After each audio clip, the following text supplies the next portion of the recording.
कहा, जिस राजा के हाथी को नहीं झुका पाया उस राजा को मैं क्या झुका पाऊंगा।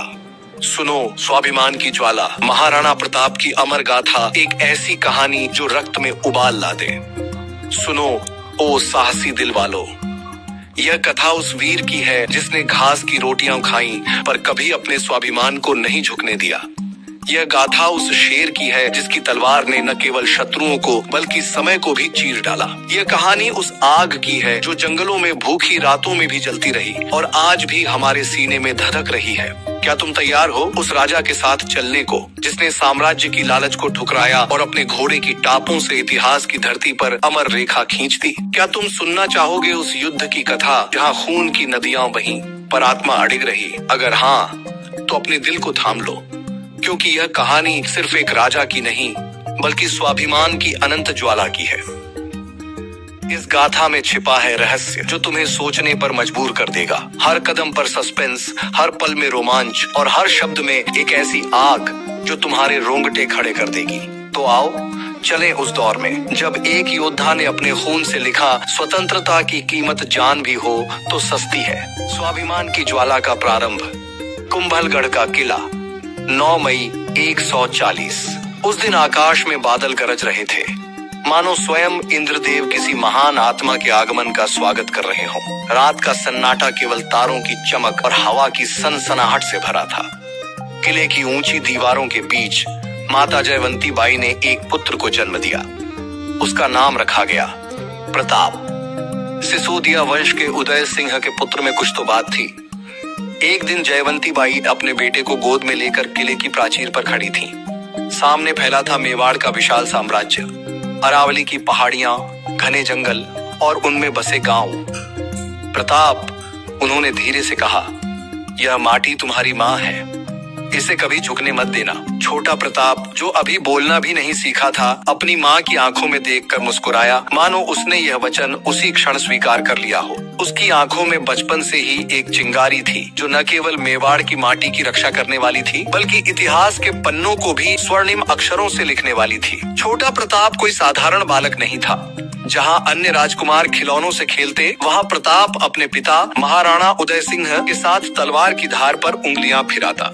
उदय सिंह ने उसे सिखाया, बेटा, राजा वही जो अपनी प्रजा को अपनी जान से बढ़कर माने। ताज तो केवल लोहा है, असली रत्न है स्वाभिमान। प्रताप की आंखों में बचपन से ही एक चमक थी। जब वह जंगल में शिकार को जाता तो पेड़ों की पत्तियां भी उसकी हिम्मत का गीत गाती। पर क्या तुम जानते हो, यह वीर बालक जिसके कंधों पर मेवाड़ का भविष्य था, उसे राजगद्दी इतनी आसानी से नहीं मिली थी। सत्ता का षड्यंत्र और अकेलापन। महल की दीवारें भले ही ऊंची थीं, पर उनके भीतर साजिशों की सांसें चल रही थीं। प्रताप के चाचा और कुछ स्वार्थी मंत्रियों ने मिलकर एक ऐसा जाल बुना जिसमें उदय सिंह के बाद गद्दी किसी और को सौंपने की बात होने लगी। एक रात जब चांद काले बादलों में छिपा था, प्रताप ने अपने चाचा की बातें सुनी। प्रताप जवान है, गर्म खून है, उसे गद्दी देंगे तो मेवाड़ की शांति भंग होगी, एक ने कहा। दूसरा हंसा, उसे जंगल भेज दो, वहां शेरों से लड़ेगा और मरेगा। प्रताप चुपचाप खड़ा रहा। उसका दिल जल रहा था, पर उसने तलवार नहीं उठाई। वह जानता था कि सच्चाई का रास्ता खून से नहीं बल्कि धैर्य से बनता है। पर क्या वह इस साजिश को तोड़ पाएगा? क्या वह अपने पिता का विश्वास जीत पाएगा जो मेवाड़ के भविष्य को हिला देने वाला था? समय बीता और प्रताप युवा योद्धा बन चुका था। 7 फुट से अधिक की ऊंचाई, 70 किलो का कवच और 80 किलो का भाला। वह एक चलता फिरता किला था और उसके साथ था उसका घोड़ा चेतक, नीले रंग का अफगानी नस्ल का था जो युद्ध में उसका सबसे बड़ा साथी था। दूसरी ओर उसका हाथी राम प्रसाद इतना शक्तिशाली था कि दुश्मन की सेना में हाहाकार मचा देता। अकबर की चिट्ठी और प्रताप का जवाब। उधर दिल्ली के तख्त पर बैठा सम्राट अकबर अपनी नजरें मेवाड़ पर गड़ाए हुए था। उसने सोचा, जब सारे राजा मेरे आगे झुक गए तो यह प्रताप क्या चीज है। उसने एक चिट्ठी भेजी जिसमें लिखा था, महाराणा प्रताप, मेरे साम्राज्य की छांव में आओ, तुम्हें सोने की थाल में सुख मिलेगा और मेवाड़ को शांति। झुक जाओ और मेरे मित्र बन जाओ। जब यह चिट्ठी प्रताप तक पहुंची, उसने उसे पढ़ा और मुस्कुराया, पर उसकी मुस्कान में शांति नहीं, आग थी। उसने चिट्ठी को एक ओर रखा और अपनी तलवार उठाई। उसने अपने सिपाहियों से कहा, जो स्वाभिमान को बेचकर सुख खरीदे वह राजपूत नहीं, मैं प्रताप हूँ और मेरा जवाब मेरी तलवार देगी। यह सुनकर सभा में सन्नाटा छा गया। क्या प्रताप का यह फैसला मेवाड़ को युद्ध की आग में झोंक देगा? क्या वह अकबर जैसे विशाल साम्राज्य से टकराने की हिम्मत कर पाएगा, जो इतिहास की किताबों को हिलाने वाला था? जंगल की राहें और प्रजा का प्यार, राजा से योद्धा, त्याग की शुरुआत। प्रताप अब राजा नहीं थे। साजिशों और युद्ध की आशंका ने उन्हें जंगलों की ओर धकेल दिया। पर क्या तुम सोचते हो कि वह अकेला था? नहीं, मेवाड़ की प्रजा उसके साथ थी। किसान अपनी फसल छोड़कर, मजदूर अपने औजार रखकर और बूढ़े अपनी लाठियां थामकर उसके पीछे चल पड़े। जंगल में रातें काली थीं, भूख ने सबको घेर लिया। प्रताप की पत्नी ने जब रोटी बनाई तो उसमें घास और मिट्टी थी। उसका छोटा बेटा, जिसके गालों पर अभी दूध की मिठास थी, उसने रोटी को देखा और मुंह फेर लिया। प्रताप ने उसे गोद में लिया और कहा, बेटा, यह रोटी नहीं, हमारी आजादी है। इसे खा ले, क्योंकि इसके बिना जिंदगी गुलामी है। उसकी आवाज में दर्द था, पर आंखों में आग। क्या यह परिवार भूख से जीत पाएगा? क्या प्रताप अपनी प्रजा को बचा पाएगा, जो हर दिल को झकझोर देने वाला था? चेतक, एक घोड़ा जो भाई बन गया। इन कठिन रास्तों पर प्रताप का साथी बना एक ऐसा घोड़ा जिसका नाम सुनकर ही शत्रु कांप जाते थे। चेतक, उसका रंग था नीलम जैसा और रफ्तार ऐसी मानो हवा भी उससे जलन करती हो। एक बार जब प्रताप को शत्रुओं ने घेर लिया, चेतक ने अपनी पीठ पर उन्हें उठाया और जंगल की पथरीली राहों पर दौड़ा। कांटों ने उसके पैरों को चीरा, पर वह रुका नहीं। जब एक गहरी खाई सामने आई, चेतक ने ऐसी छलांग लगाई कि स्वयं यमराज भी दंग रह गए। प्रताप ने उसकी गर्दन पर हाथ फेरा और कहा, चेतक, तू मेरा भाई है। क्या यह घोड़ा प्रताप को हर मुसीबत से बचा पाएगा? क्या चेतक की वफादारी इतिहास में अमर हो जाएगी, जो हर सांस को थाम देने वाला था? हल्दी घाटी की हुंकार, युद्ध की आहट और रणनीति। 1576 का वह साल था जब हल्दी घाटी की धरती खून से लाल होने वाली थी। प्रताप ने अपनी छोटी सी सेना को इकट्ठा किया। उनके पास न सोने की थाल थी, न विशाल सैन्य, पर उनके पास था स्वाभिमान। उधर अकबर की सेना थी हजारों की तादाद में। उनके पास थी तोपें, थी तलवारें और था एक सेनापति बहलोल खान, जो मेवाड़ को रौंद देना चाहता था। पर क्या तुम जानते हो, प्रताप ने एक ऐसी रणनीति बनाई जिसने मुगलों के होश उड़ा दिए। उसने अपने सिपाहियों से कहा, हमारी तलवारें छोटी हो सकती हैं, पर हमारी हिम्मत पहाड़ों से ऊंची है। युद्ध से पहले की रात, जब सितारे भी डर से छिप गए थे, प्रताप ने अपनी तलवार को चूमा और कहा, माँ भवानी, मेरी प्रजा को बचा लेना। सुबह होते ही हल्दी घाटी खून से लाल हो गई। प्रताप ने अरावली की पहाड़ियों का इस्तेमाल करते हुए छापामार युद्ध की रणनीति अपनाई। वह और चेतक एक तूफान की तरह दुश्मन की सेना में घुस गए। तलवारें चमकी, भार टकराए और राम प्रसाद ने अकबर के 8 हाथियों को धूल चटा दी। एक क्षण ऐसा आया जब प्रताप का सामना बहलोल खान से हुआ। बहलोल ने तलवार उठाई, लेकिन इससे पहले कि वह वार कर पाता, प्रताप की तलवार हवा में लहराई। एक ही प्रहार में बहलोल और उसका घोड़ा 2 हिस्सों में बंट गया। लेकिन युद्ध आसान नहीं था। अकबर की सेना ने राम प्रसाद को चक्रव्यूह में फंसाकर बंदी बना लिया। प्रताप को पीछे हटना पड़ा। उस रात जंगल में छिपे हुए वह चेतक के पास बैठा। चेतक का एक पैर घायल था। तूने आज मेवाड़ की शान बचाई, प्रताप ने उसकी गर्दन पर हाथ फेरते हुए कहा। चेतक ने धीरे से सिर झुकाया, मानो कह रहा हो, राणा, मैं तुम्हारे साथ हूँ। हल्दी घाटी का युद्ध, खून और आग का तांडव। युद्ध का दूसरा दिन, सूरज उगा और हल्दी घाटी की धरती पर तलवारों की झनकार गूंज उठी। प्रताप चेतक पर सवार था। उसकी तलवार हवा में चमक रही थी, मानो बिजली कड़क रही हो। मुगल सेना ने हमला किया, पर प्रताप की सेना ने उन्हें पहाड़ों में फंसा लिया।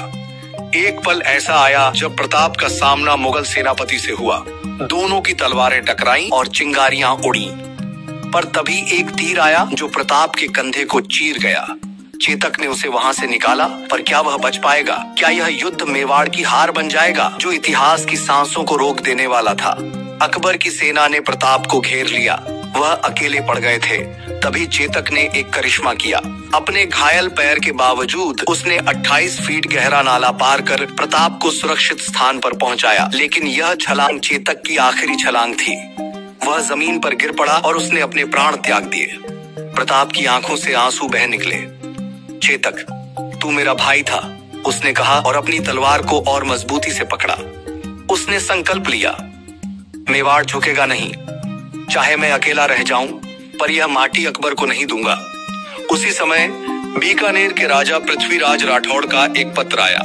पत्र में लिखा था, राणा, यह सुनकर मेरा हृदय कांप उठा कि आप अकबर के सामने झुकने को तैयार हैं। क्या शेर अब सियार के साथ रहेगा? क्या सूर्य बादलों में छिप जाएगा? प्रताप की आंखें क्रोध से लाल हो उठी। उसने जवाब लिखा, पृथ्वीराज, जिस शेर की मार सियार सह नहीं सकता वह मेवाड़ का शेर है। मैं भूखा प्यासा रहूंगा पर मेवाड़ की रक्षा करूंगा। एक नया मोड़। क्या चेतक इस कहानी का अंत बन जाएगा या उसकी बलिदान एक नई शुरुआत देगा? अकबर का एहसास और प्रताप की जीत। अकबर ने रामप्रसाद को अपने कैद में तो रखा और रामप्रसाद को तरह तरह के खाने को देता, पर रामप्रसाद 28 दिन तक न कुछ खाया न पिया और अंततः उसने अपना दम तोड़ दिया। तब अकबर को इस चीज का एहसास हुआ और उसने कहा कि जिस राजा के हाथी को नहीं मैं झुका पाया तो उस राजा को कैसे झुका सकता हूँ। कहते हैं जब अकबर को हल्दी घाटी की खबर मिली वह चुप रहा। उसने कहा, मैंने प्रताप को नहीं हराया, उसने मुझे हरा दिया क्योंकि वह कभी झुका ही नहीं। क्या यह अकबर की हार थी या प्रताप की सबसे बड़ी जीत? एक नया ट्विस्ट, गुमनाम योद्धा। पर रुको, क्या तुम्हें लगता है कि यह कहानी यहीं खत्म होती है? नहीं। हल्दी घाटी के बाद एक गुमनाम योद्धा उभरा जिसने प्रताप के लिए अपनी जान दे दी। उसकी कहानी क्या थी? क्या वह प्रताप का कोई पुराना मित्र था या कोई ऐसा शत्रु जो उसकी वीरता से बदल गया था, जो तुम्हें अगली कड़ी तक बेकरार छोड़ देगा? अकबर ने कई बार कोशिश की। उसने टोडरमल, मानसिंह और यहाँ तक कि अब्दुल रहीम खान ए खाना को भेजा, लेकिन प्रताप अडिग रहे। वह जंगल में भीलों के साथ रहे, उबली सब्जियां खाई, जमीन पर सोए, लेकिन कभी हार नहीं मानी। एक बार जब उनके पुत्र अमर सिंह ने अब्दुल रहीम की पत्नी और बेटियों को बंदी बनाया तो प्रताप ने उन्हें सम्मान के साथ वापस भेज दिया। युद्ध मैदान में होता है, औरतों की इज्जत के साथ नहीं, उन्होंने कहा। समय बीता और अकबर का ध्यान पूर्वी और दक्षिणी भारत की ओर गया। प्रताप ने इस मौके का फायदा उठाया और मेवाड़ पर फिर से कब्जा कर लिया। उनकी मुद्रा फिर से मेवाड़ में चलने लगी, लेकिन नियति को कुछ और मंजूर था। एक शिकार के दौरान एक दुर्घटना में प्रताप घायल हो गए। 1997 में उन्होंने अंतिम सांस ली। उनकी मृत्यु की खबर जब अकबर को मिली, वह अपने दरबार में चुप बैठा रहा। उसने एक पत्र लिखा, महाराणा प्रताप एक ऐसे योद्धा थे जिन्होंने कभी अपने गौरव को झुकने नहीं दिया। मुझे दुख है कि मैं उन्हें कभी हरा नहीं सका। प्रताप की मृत्यु के बाद भी मेवाड़ की माटी उनकी कहानी गाती रही। हल्दी घाटी की मिट्टी आज भी खून से लाल है।